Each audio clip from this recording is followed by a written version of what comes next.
Okay, we are back. The Kevin Cash Show. We're having some technical difficulties over here. Trying to get this camera right for you guys, because I can't be holding this phone the whole time. But yeah, this is Jonathan Hay, industry publicist, who is exposing them all, the Drakes.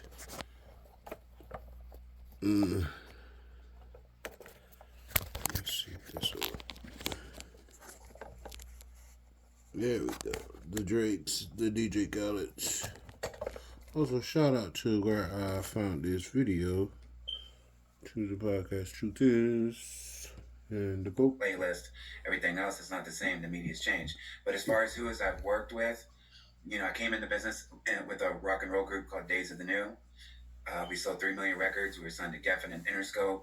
And just like in 2000, I think 2001 or 2002, the song from that group was named the #1 mainstream rock group of all time by Billboard, which was an honor. So after that happened, I was out there and we had sold that many records, a song being 17 weeks #1. While I was on tour, I met this guy named Kevin Skinner. We were in New York, this guy named Kevin Skinner, and he introduced me to Whitney Houston's father. Then I started working with Whitney Houston's father, which was crazy because it allowed me to work with his daughter, Whitney Houston, who then introduced me to the Rihanna project. And then Rihanna's Pond to Replay blows up, and then it's off to the racehorses. So then my career was, born. I was working with Teddy Riley and Michael Jackson. Dang. Michael Jackson after his passing, not during his passing. Working on an album, Yeah. But a lot of people think people like Michael Jackson and people like Whitney Houston, it's you're never really dealing with the artist direct. You're dealing with the label and the team. It's when you go to Walmart, you would really run into Sam Walton, the founder of it. So you have all these moving parts, and that's especially the way it was back in the day. So the artists were very shielded, or you could look at it, the labels were more in control, right? Nowadays the kids have really got it right as far as the way they're handling their content with media and social media. They're very in charge. Because back in the day, the infrastructure was set up where the artists were kind of left out of everything. That's So why pretty bullshit much, wasn't paid. It was very shady. So essentially, social media actually made it good because by chance, as a they can't publicist, shield them and hide basically stuff what a as much. publicist would do It's is easier. you It's were the easier. storyteller. Yeah. You're in the problem solver. If like you said, if there was a crisis, you would Like, share, be on the subscribe. side It's trying Kevin to King Cash. make that situation appear better than what it is, or trying Let to me make get people these forget. subscribers up so we can If, get monetized, and we you will be artists doing came some out, you tried to giveaways create an article for them to and show get our it support heard back. by the biggest, I'm or a single reported father, on by bigger sites. That was what you basically also did, correct? aspiring rapper, Correct. actor. And the problem would be sometimes I would I create the was narrative, working in the oil field and in then I had to go Wyoming. back I and had damage an control my own injury narrative. It was crazy. where I Let's talk herniated about that. I was my both L4, sides. L5 It's now I'm lower doing disc in my crisis back, management so for I'm in the the whole narrative that I process of started. that That now. was when it But got pretty things pretty like great, that can take. So, It's been but taking yeah, now you said 4 it exactly years. right. So You said it much better than I did. fortunately, At the I'm not beginning able of this, you to said work. that So it's like two different versions. as far of as you. The using version of you physical that was in labor, the so industry and the I version have to of use you my today. mind. What was it that led This you is to something that basically leave I the can industry, do if that's and what you did, still, or not work in the same hopefully amount? draw my disability Well, claim or I whatever, never and left the industry. I still just do kind of this, and just in case that unplugged, doesn't work out, because you don't always from the get matrix, approved. so to speak. But I was in a home invasion in Me able 2017. to pull in and I at was duct least taped. some money. I was I'm not pistol trying to Yeah, we're necessarily get gonna rich off of definitely get this, into that. I but want you I'd to like tell to the at entire least story, for pull in sure. some money to And that get better was equipment that and was what actually changed everything. put for me. more of my time and focus Okay. That's what really into it So let's get right into to that. The reason you reached out to me was because support of this home myself and my invasion family. that happened to you and your daughter. And that little angel you Basically see what said. Can you break that laying story over down? there Yeah, in my so bed. April 20th, You can't see her, but 2017, it's my my 7-year-old, daughter and and I I got were going another back to 11-year-old and in Louisville, 3 Kentucky. And I had just moved goddaughters, there but because I me went and through their a mother breakup of 9 years. are no longer together. And my So daughter was coming back to me now because she was my looking for something that somewhat struggling that I didn't single have. father, Something but something of God hers, right? provides and makes It's a way. just But when because trying to she get would into help me. this I whole forgot what YouTube it was thing and exactly see that if she I can was turn looking it for. into something, But it was after midnight, and we were But coming if into not, it's my cool. door, God and I gonna make a was way. But turning the God bless turning everyone out unlocking the there. door I'm with the also keys, go check out and Bands I Up, felt her push me on the side to hurry, but I saw Grind Like a Boss, something running Just at Like me in the Just corner Do of It, my eyes, and at that point it and was too Top late. Dollar, streaming on all It was two platforms, masked men, Spotify, with pistol whip from Kevin King behind, Cash. and I was pushed into So the if you want door, to and she support the fell over Cash top App, of me. And at send first, I some was so today. Yesterday startled was my birthday. because Uh, I didn't know. At want first, I to really thought it donate, was like help out with anything, my stepdad playing a 50 joke cents, a or dollar, some kind of weird $2, prank $5, $10, that whatever you because I have had that my you feel daughter out like so you late and we were want coming to home, spare, contribute to the like, channel but then or it to the got cause. real quick It's within greatly seconds. appreciated And so they and pushed me needed into in a these hard chair times we're living and in. they Say duct my taped me Cash where I App couldn't is see anything and all I could do was dollar hear. sign And jackpot while I was in the 66 chair, they kept looking for a safe with cash 69, I think. that I didn't have I think anymore. or 66 And yeah, 66 my 69. daughter, I didn't know I'm she not was sure, duct but I'll taped or put not. it I found in out the afterwards, like in the in the interrogations with the description of the police, that video she wasn't when duct I taped load it. because I couldn't see her. I just figured that she was. But So this for again, 2 this is hours, Jonathan Hay, they would put like guns to my head, almost like Russian famous roulette. And publicist. I thought for sure at any time I was going to die. It was very traumatic. Once again, I didn't learn until reading the case files and interrogations with my daughter that she wasn't duct taped, but the guy who kept putting the gun to my head and he would pull the trigger and I'd feel like the pressure, against my head. He had disarmed. He had taken the bullet out and said to her, like whisper, like he doesn't know it's here. So at any moment, I was just like bracing for myself, to be killed. And that went on. That went on for like 2 hours. They left. They didn't find the safe. They took my debit cards because I told them if they took my debit cards, I gave my PIN number. If they came back the next day, I would give them the cash that they were looking for because it was in a safe that was at my parents' house. And that was all the truth because I had went through the traumatic breakup.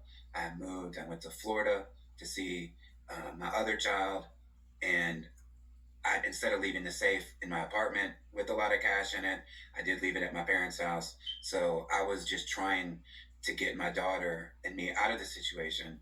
And I figured if we could maybe get in the car or we could get outside, that somebody else would see, and it would be a much better chance of us being locked away in my apartment, right, where at any moment expecting to die.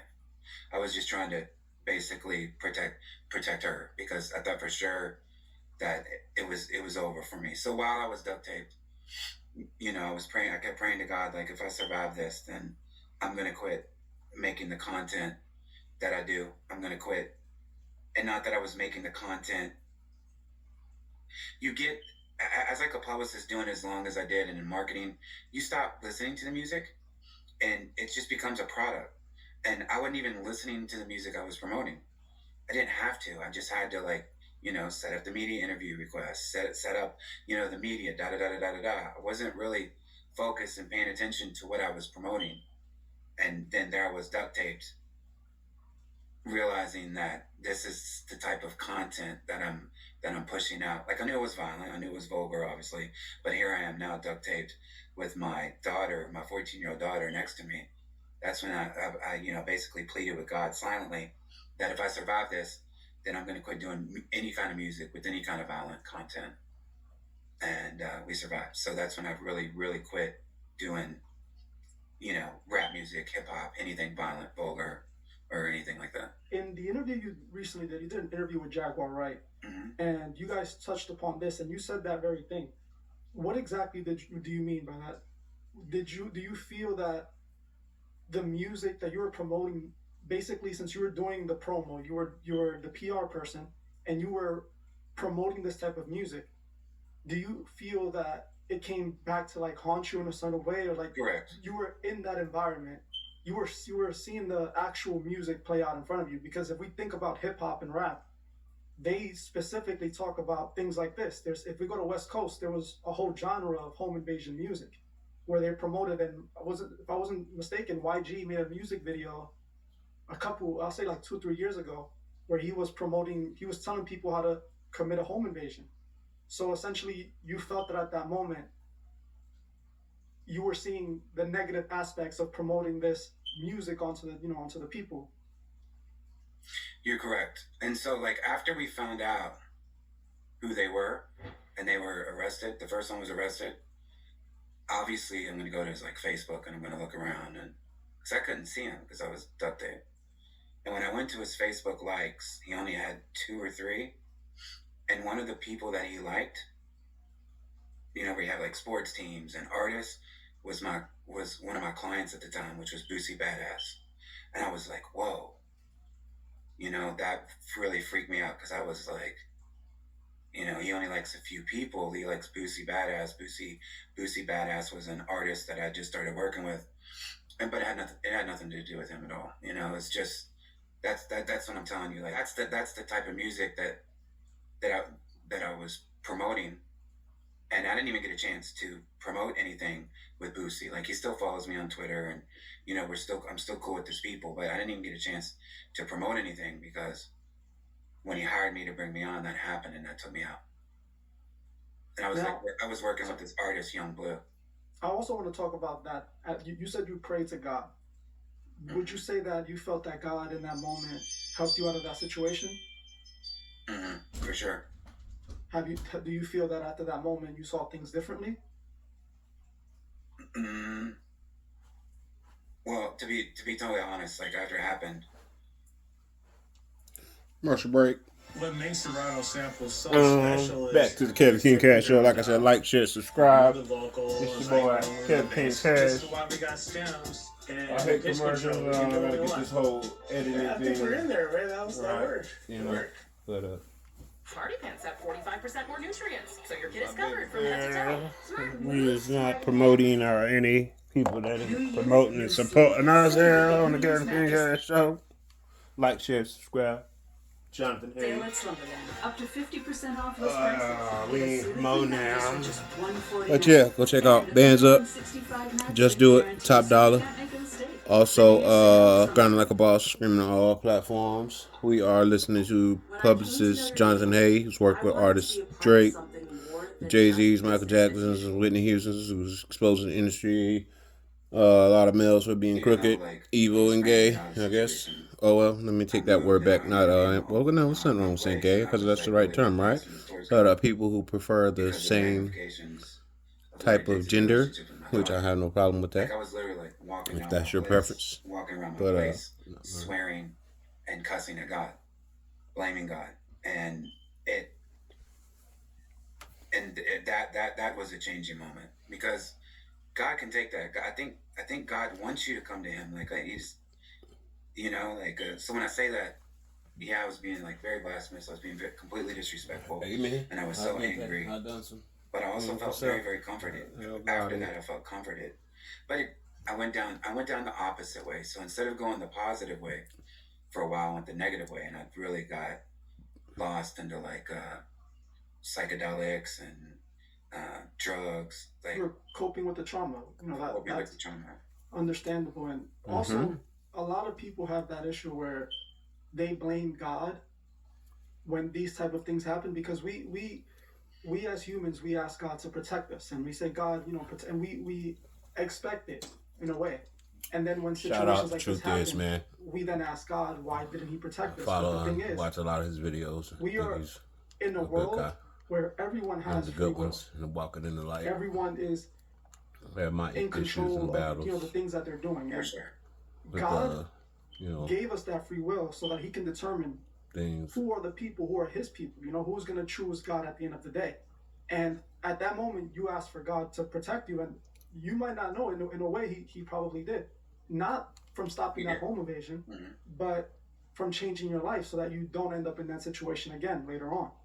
From putting you in a different path where you're no longer in the den with these wolves. You know? Yeah. Because at the end of the day, you felt trauma, you felt pain, you felt all the things that are associated with a situation that you went through. And most people break down from there, and it gets worse than what you explained coping, but a lot of people would have gone even worse. Some people would have never been able to recover from that. And I know that since you were in the industry and you made a living off of promoting that type of music, promoting rap, promoting hip hop, promoting anything with violence in it, for you to even say, "Oh, I'm gonna turn around from this and go a different way," that shows that God already had an impact on you, because at that moment you had a moment of clarity. You realized, things are getting dark, and this is the reason, because I've involved myself in this. Correct. Yeah. Yes. Now, I want to get into some important things that you said in the interview, specifically that the man you have behind you. Mm-hmm.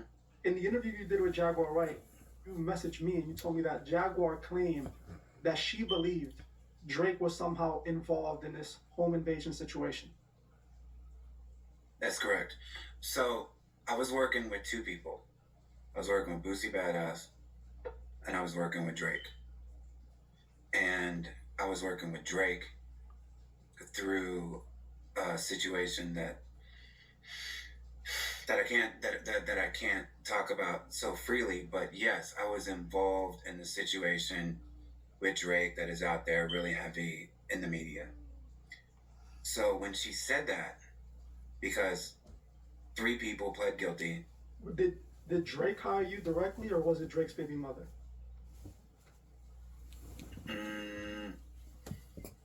It was Drake's baby mother, and then it was also when it's like she hires me, and then I'm working for Drake, and I'm dealing with his lawyer and stuff like that. And I know like you said, you can't release what Both. you were working with him for, essentially. Both. But this is around what time? What year? This was right when the home invasion, 2017. 2017, around that time. April. Okay, continue. Sorry about that. Just wanted to... Yeah, so I was working with both. All right. But I never thought that, Drake, because as I said, 3 people pled guilty and went to prison. But weird things would keep happening with law enforcement. Weird things that were very powerful, right? That were unexplainable, because there was another person that for sure should have been indicted. And this other person was dating one of the people who went to prison. She was like public with it on her Facebook. And she was taunting.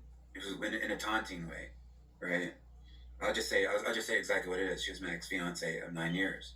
She was the only one who knew that there was a safe there and there was that kind of money in the safe. And the only reason why we had cash in this safe is because around like 2008, when the world was supposed to collapse with the financial thing, we just started saving money. And she would be like paranoid about like if something happens, in the country and all this other stuff. So we set a amount of money that only she knew about. And when they came in, they asked for that amount of money. So I knew it was her. Not only that, there was an EPO against my ex-fiance, right? And the EPO was my mom had did it because of some threats that she had made against my daughter. Those same threats that had me duct taped by her guy. Her and her guy, made these threats. This was going to happen. And now here it was happening. And so I told the police, like, obviously we know who this is, because after the home invasion happened, I was dealing with the same police that I was dealing with for the months prior, because we had a real messy breakup. Like, I told you guys that she was a real threat. She never got charged, even though they took her cameras. She wanted her cameras back because we just bought all these cameras, real expensive, that on my credit card. They took her cameras. There's one of the things gone. So when the police arrested the one of the people, from his trunk, they pulled out most of her stuff that she had asked the police before then for it. So I was like, all right, she's going to jail. Thank God, this is over with. This toxic part of my life, but she didn't. And I went to the governor, I went to the mayor, I went to everybody that I could in Louisville, Kentucky, because it was done in St. Matthews. So it was St. Matthews police are different from the Louisville police. But I went into the Louisville police. I went to everybody. Why isn't she charged? Clearly, she did this. She was never charged. And I could never figure out, because she had no power, but I was up against a powerful entity that kept like shutting it down. So she ended up getting like a big lawyer, and she sued me for $2 million. And like I was shocked because I mean I was shocked at everything, because like after that happened, like I don't care, like if you're in a relationship and you guys have a messy breakup, if something like that happens where you're duct taped and you with your daughter and you're in a home invasion and a trauma, it seems like that's gonna eliminate all the fights you had. It seems like that's gonna make you realize, okay, well, oh my gosh, I'm gonna check and make sure that you're okay. That's what I would do. That's what seems like what most people would do. She didn't do that. She put her foot on my neck, and she kept coming for me, and she kept winning with a big lawyer and a big lawsuit, and the police wouldn't do anything. And it was very, very strange that I was dealing with this power to be that was just trying to like make my life like miserable since that moment of the home invasion up until honestly 2022 when the lawsuit happened and she won the $2 million judgment. I was like, it forced me to like really like step back and really just spend time with like my current girlfriend and just completely get out of the music business and the entertainment industry, because I was tired of fighting these invisible people that were wreaking havoc on my life, these invisible forces, right, that I was dealing with, because it was very strange. And I spoke out about it. I tried to do everything possible, and I kept losing, In the same interview, I saw you stated that at the time you were working with Drake's baby mother, and it was around the same time the Pusha T situation was going on and the Drake and Pusha T beef was going on. Is that why Jaguar Wright thinks that Drake might have something to do with it? Jaguar Wright said so because she had found something on the dark web, because she's been through some trauma herself, is what led her to believe that. When she said that in the interview, it was completely shocking for me, because I never even thought that. I knew that I was dealing with something so powerful. And it's not like Drake would I don't think Drake would, contact somebody and say that. But it's his, like, he's so powerful and he generates so much money that, like I said, they have handlers, they have managers, they have lawyers, they have stuff. Somebody was doing something, and I don't want to say him at all, right? Because I don't necessarily, believe that, but somebody connected to him for sure. So, but then something else happened. Somebody who watched the interview pointed out Drake's lyrics to the song. If you want to pull them up, you can. N-word scared to come towards us, gotta run from us. Louisville, hush money for my young gunners. Okay, let's stop there. The Louisville hush money. I was in Louisville. And that's very far from Toronto or anything else that I had. It's a small town, Louisville, Kentucky. And he says, Louisville. Well, what does he say after that? Hush money for my young gunners. And the hush money would be probably the situation with his baby mama. Was you understand what I'm trying to say? Yeah. Okay. And then he says the Gunners, it was an armed robbery. Yeah. And then he says, pick patinos, I take them to strip clubs and casinos. Stack of C notes, get all your N-words scratched like Primo. So getting scratched, obviously he's getting killed. Mm-hmm. The strippers are, and the casinos are, when I gave him my debit cards, because we're just trying to survive. And so I gave him like my right PIN number. Yeah. And my credit card, because I remember the police were like, well, why would you do that? Because I'm thinking, well, maybe he's going to go right down the street in St. Matthews and make sure that the PIN number works. And so then he's going to come back and tell us, because there's two people in there. Exactly. Right? So they took it and it worked. They went to a strip club, which was so stupid because they're on camera using my card. That's how they got their ID. And then they went across the bridge to the casino. Yeah, and look, don't get me wrong. I expose artists all the time, and Drake is one of the artists that I've spent a lot of time on investigating. And when the whole Triple X Tentacion situation happened, no one can prove he had any involvement in it or not, but it was the same thing as this. It's like he wanted people to believe he was involved with the lyrics that he had. He had specific lyrics that were targeting X and almost like bragging about taking him out, whether he had something to do with it or not. Exactly. But he definitely is a clever man, and he is the type of person who does everything, you know, hidden. He sneak disses. It's the way he operates. He doesn't address it directly. He likes to sneak this. He likes to add little coded terms and coded messages. And like you said, in that interview, I heard you state that you were working with his baby mom. Mm-hmm. He, for some reason, believed that you were involved in that information about Adonis, his son, being leaked. And maybe it's the reason why a person like Drake would be upset at a publicist like you, who was the one that the label was working with or his management was working with. And who knows, he could have 100% made a call and got something like this done. You know, I wouldn't put it past Drake. He could have, but I think it's exactly what you said, and I'm glad you said that and pointed that out, because it's been like, you know, jarring my head since you said that. Not only Drake, but other powerful people, because I was up against a powerful entity for sure. Like, I think it's the latter, because Louisville hush money, like he doesn't have Louisville hush money anywhere else. And I'm not saying that he gave me, you know, Louisville hush money. I don't want to say that.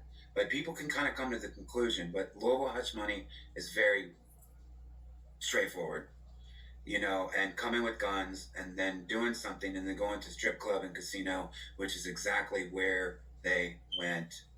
And the police thought they were so stupid to go to a strip club and a casino, right? So it's all very strange, and I think he was mad probably because I was blamed for the Pusha T thing, and that was like immediate. That was like after that happened, you know, with this baby mama, because the relationship is, I was working with Sahada Prince forever. Sahada Prince is like Kanye West's main writer. If you look up Sahada Prince, his real name is Sadell Young, and if you look at Kanye, a lot of Kanye West writing credits are from Sadell Young. He was signed to Good Music, and he worked directly under Pusha T. And Sahada Prince has been like my friend and somebody I've worked with for over 10 years, right? At the point. Yeah. So people thought that because nobody else knew that she was pregnant with Drake's baby, right? And all the information that came out in the Pusha T diss, a lot of people felt that was me from telling Saha, who told Pusha T. And I can tell you the honest to God truth, just as I told them, I never told Pusha T one thing about it. I mean, I never told Sahada Prince one thing about it. We never even talked about it. We've never even had conversations like that. We would just collaborate on stuff. Like, it wasn't like he was a friend, but he's not somebody that I'm going to confide in. I don't even think a business friend. Yeah, I don't think he knew about the home invasion. We never talked about it. Right? So they just assumed, because it's like, where did this information come from? So maybe Drake, when he was dropping that Sandra Rose album, that's the Scorpion album cover behind me, where the Sandra Rose album is. I mean, the Sandra Rose song is. Maybe that was him letting me know, like, you know, you know, showing his power. No, I get exactly what you're saying, and if for the audience, as I already explained earlier in the video, the pattern is there. It all lines up perfectly. If Drake possibly thought you were the only person with this information, or, you know, the only person that could have leaked this information, in his mind, I see it intimidation towards you. Him, you know, a way to say, you know, you did something I don't like, now you're going to pay for it. Did it happen after or before? I was working with Drake during when it happened. Okay, so and then the information was leaked. The Pusha T disc came out after, like, you know, 3-4 months afterwards. 3-4 months afterwards, but there was talks maybe behind the scene or something, correct? Correct. Okay. You know, to me, I personally, and a lot of people on this channel have seen that these artists, they operate on their own set of rules, and then they do specific things like this where they will taunt you. They will say things, because even with the Drake, with the X situation, where he had lyrics about giving Louis bags full of money for body bags, And Triple X Tentacion, when he passed away, he had a Louis bag in his car, and that's what the people who took him out basically took from him, you know? And people looked at that, and to this day. And then also in the music video that he did with Travis Scott for Sicko Mode, there's actually a moment, they took time to do this. There's a person that they dressed up as Triple X Tentacion, and then they show Drake coming down on a meteor, crushing him. So, and this is after he's done. This is after he passed away. And you can go look up the video. I can give you the timestamp. You slow down the video, you see Drake coming down and crushing him. And he's done repeatedly, even in his recent album or an album or two ago, he was still kicking the dead horse, essentially, you know, still trying to take responsibility for it. And then when lawyers were trying to bring Drake in to question him about the situation and question him why he had these type of lyrics, the lawyer who was defending one of the persons who were responsible for taking out X, he claimed that Drake was the one who hired them to do the job. Now the other two denied it, but his lawyer tried to push that, you know, my client is saying this, Drake is over here bragging about it in his raps, so there's 100% a possibility. And from what you're saying, he could have seen you definitely as a target. What Jaguar Wright claims to me makes perfect sense, because if you're saying there was this power behind her, would you say that she had a lot of money during the situation? No. So where did that money come from? Where did those lawyers come from? Where did all this support come from? If it was the person she was dealing with associated with Drake in any way? I don't know. And that's the thing, because Drake is a person that he can have connections in a lot of places. It's a man with a lot of money and a lot of power. And it makes perfect sense to me. Agree. It makes perfect sense, especially when you have those lyrics. For it to just coincidentally mention the casino, mention the town, mention exactly what they did, it's just it seems exactly what happened to me. And and I was working with his baby mama, who he's not okay. And there's hush money, and Yeah. and let me say something so I can be clear on that. His Sophie, his baby mother, was an angel. She was, yeah, she had like a past that people have come out with, but she loved her son. She was fighting for her son that was unborn, right? Like when I spoke to her, Drake didn't believe it at first. Like all this stuff is out, that you can read about. I've never had any issue with her. She's been wonderful, to be honest. She was like, I was so blown away by her, with her, because I was adopted, right? So I've been without a mom. So to see what she was going through, not from Drake, but to see what she was going through, I just got the utmost respect for Sophie. It's the issues with Drake afterwards. And I reached out to Drake. Like after the home invasion happened, I sent Drake this like crazy email. And I was like telling him, I was like, I know you don't, understand the love for your child now because you can't see the baby. I've been there. But when the child is born, it's going to be the greatest gift you've ever had, and you'll do anything to protect it. Yada yada yada yada. Because I was trying to like mediate their situations, but I just want to make that clear. Everything with Drake has been weird, man. Like it's been really really weird. I'm a fan of his music, obviously, but that situation with her has just been really strange. That's pretty much all I'm trying to say as much as I can without really saying it, For any reason, did you sign any NDAs when you were working with Drake? I did a while back, after it happened, and then over another incident. Okay, so those are what keeping you from being able to. I'm able to speak about it, with questions and everything else when people ask me, because, they know that it's going to be brought up, right? And I didn't know that Jaguar Wright was going to bring up such a thing. And a lot of people have asked me, and a lot of people have sent me questions, and a lot of people have sent me theories. So I'm trying to, address those issues, or those thoughts. Or if anybody out there watching on your channel, or anybody can help, and especially like law enforcement, who's watching, anybody can look into it, that'd be fantastic. Now, did you experience a lot of darkness in the music industry? Was there other situations that you would say, or was it just with Drake? Mm-hmm. The music industry, of all of it, You know, I'll always experience weird stuff, but I'm the type of person that I would never really like get consumed by it. I would just kind of look at it as a job, right? So it's like when you go work anywhere, it's like there's probably gonna be problems. So I would really just like basically clock in and then clock out. It wasn't until it started interfering with my real life, right? Like with the home invasion, and then like everything that's happened since then. It's like that's when it's really had me looking at things much deeper, and then talking to other people who've been through stuff, like with the Diddy thing that we're seeing right now. Like the person at Rolling Stone who wrote a powerful article, she contacted me like last year, and I pointed her in the right direction of some people that might be willing to go on record. And I'm always like, that's what I'm driven to now, is try to help for like advocacy, you know, because it is such a dark place. The industry's not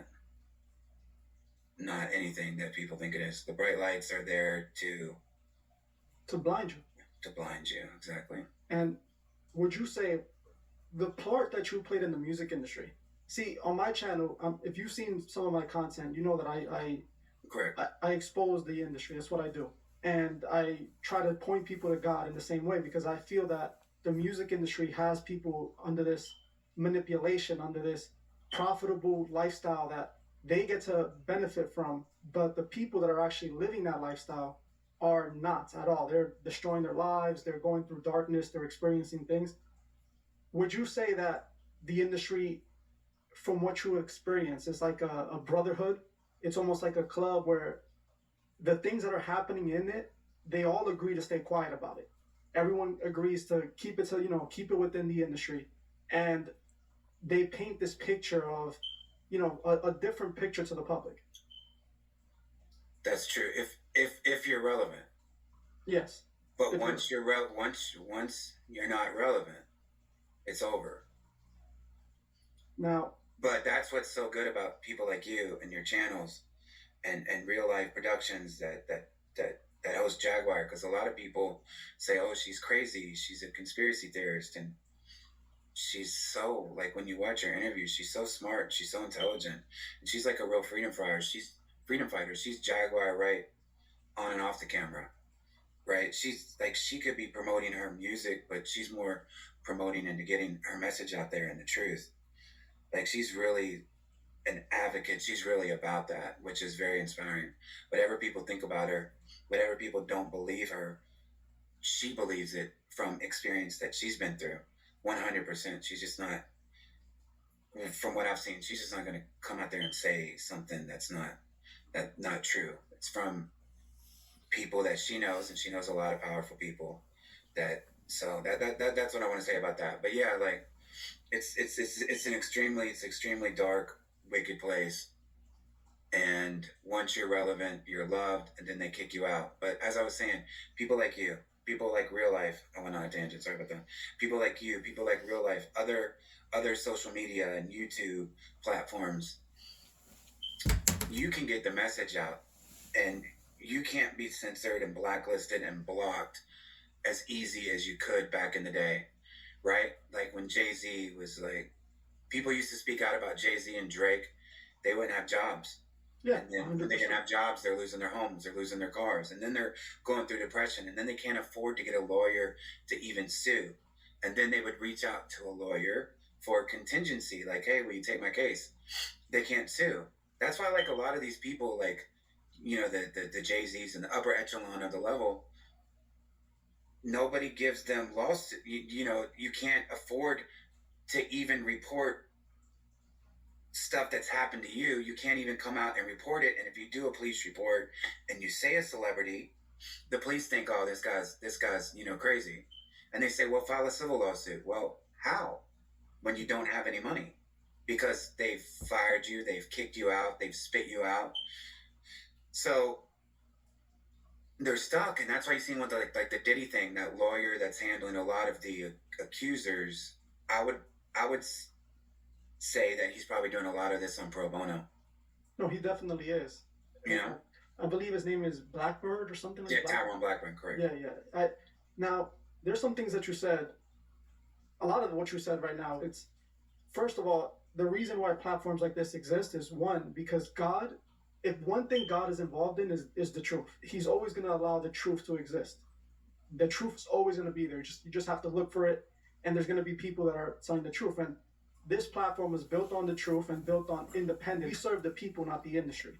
You know, I personally am here to tell the truth, and I don't care what the industry has to say, and I don't care if the industry blackballs me. I don't care if the industry doesn't want to do anything with us. And it's the same thing with Jaguar Wright. My question to you is, would you say, do you see any of Diddy's traits in Drake?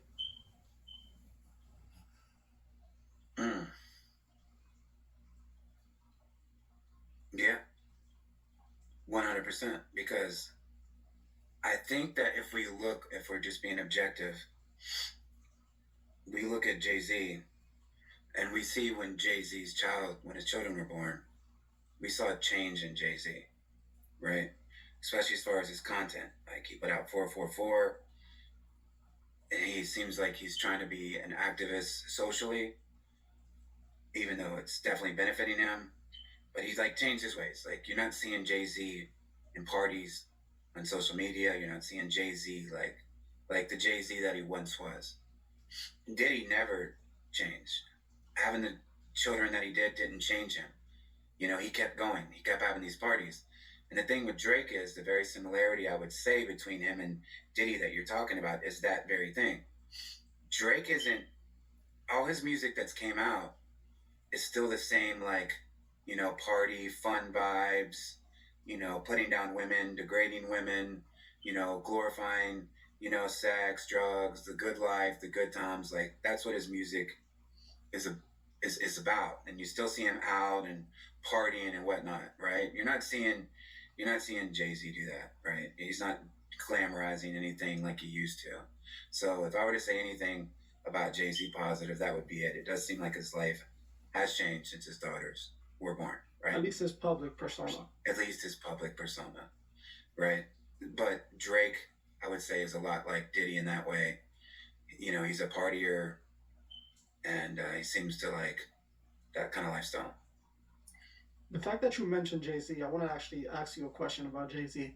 Mm-hmm. You said in that interview with Jaguar Wright and Real Life Productions, you stated that you were actually the one responsible for spreading the rumor that Jay-Z and Rihanna had hooked up. Now, my question to you is, do you believe that at all? Did you believe that rumor before you said it, before you claimed it? Do you believe that there's any truth? Not saying that you're accusing Jay-Z, let's make this clear, we're not trying to get anybody in trouble here. But do you believe that there's a possibility that that could have been true? And the reason why I'll say this to you before you answer, Jay-Z signed Rihanna at 3 o'clock in the morning when she was 16 years old. I believe it was in a hotel room, but it could have been in the office, in the record label office. She was also discovered in a hotel room. That's what it was. She was discovered when she was a teenager in a hotel room. I forgot the producer's name, but he was vacationing in Barbados, right? And he discovered Rihanna in a hotel room, had her audition, her and two other girls in a hotel room. Now, to me, with my investigation and my, you know, the way I look at things, a 16-year-old girl in a country like Barbados with people with money like this usually go over there to have fun. You know what I'm saying? Mm-hmm. So without, you know, saying anything that would get you in trouble, can you explain why you made that, you know, that PR move and said that Drake and Rihanna had, not Drake, Jay-Z and Rihanna had something going on? And then can you tell me if you believe any of that could be a possibility? So as far as the rumor, I came out and said that I started the rumor a long time ago because I was told that I would be rewarded significantly. Okay. You know, for coming out and saying that I started the rumor, and it stuck. I was to be the one that was to fall on the sword, so to speak. Okay. And it's like, for the very reasons that I told you why I couldn't really, you know, do anything. I had to make compromises like that all the time because my life depended on it. My bills depended on it. My food, my drink, my loved ones depended on it. That's my career. It's my job. Like, that's all I've ever done. What am I supposed to do? right? So when I come out there and I would like openly admit it, you know, like I started the rumor, there was reasons, you know, for me saying that, right? But at the same time, when we put out the rumor, it wasn't just me that put it out. There was other people involved that came up with the idea of putting that out. When I was first introduced to the Rihanna project from a producer, the first thing he said to me was, "She looks like Beyonce," and she did. She was 16 at the time, and she looked very much like she was trying to look like Beyonce. So that was very strange, right? And then I started hearing her music and loving it and promoting it. Then the Becoming Beyonce book comes out in 2015, and it talks about me being the person who put out the rumor, and you know, went viral back then in 2015. I went on Inside Edition. I apologized for putting out the rumor. It was the rumor would not go away. Rihanna was romancing Jay-Z behind Beyonce's back. But now, at last, we can put that rumor to rest. Did Rihanna and Jay-Z have an affair? No, it was all a publicity stunt. Justin Hayes, a music industry publicist, says he made up the whole affair to get attention for Rihanna's first single back in 2005. He makes that shocking revelation in the new book, Becoming Beyonce, an unauthorized biography by best-selling author J. Randy Carabarelli. I was desperate at the time because I wanted to have a hit record. The rumor caught fire. So much so, Jay-Z and Beyonce, who were dating at the time, broke up for a year because Beyonce wanted no part of love triangle involving Rihanna, book claims. She was 17 years old. You picked a potentially dangerous way to promote a new artist. Agreed. Yeah, it was. We were young and stupid. And What's wrong, Daddy? Back to the cafe, getting cash, like, share, subscribe. So this is publicist Jonathan Hay. Man, it's getting juicy. Shout out to True Fizz for exposing the truth. Like, share, and subscribe. Man, this thing is deep, dude. Like, almost made me not even want to do music. Well, makes me not even want to pursue, you know, trying to get like big, or, you know, like we all rappers or artists that, you know, want to do music do. But dang, man. And since that Heartbreaking. day, I'll get emails. These random Look at emails my Shukabuki. at least 3 or 4 times a year. Who is that People Shukabuki?